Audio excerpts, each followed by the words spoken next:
Hey guys, today we will be making a Chinese bang wig.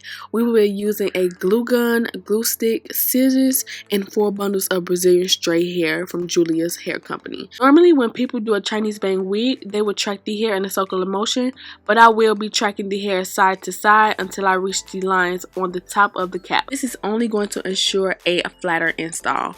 Once I reach my desired spot, I will begin to track the front, which will be the bang area. As you can see, I'm just placing the tracks on top of each other until I reach the area I left off, which will make a complete circle. I will begin to lay the tracks in a circular motion until the circle is small enough to lay the closure which I made. Off camera, I'm sorry I didn't show the closure off camera, but if you ever wanted to see how to make a closure to close up the hair, I would definitely give a video on that. So my mom did do this wig. I'm just talking as into perspective as I did it, but y'all already know my mom slays the hair.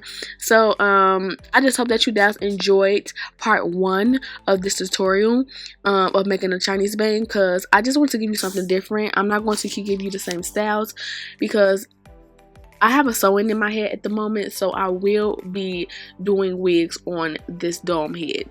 So if you have any styles that you want my mom to recreate, please let me know. Comment in the comment section below and she will do this for you guys. I actually have some other hair tutorials coming up, so please comment down below if you want a specific hair do that you want to slay for 2018. I don't know, just give me something that you want to see on my channel with hair. So I hope that you guys enjoyed. Don't forget to comment and subscribe, comment, rate, and subscribe.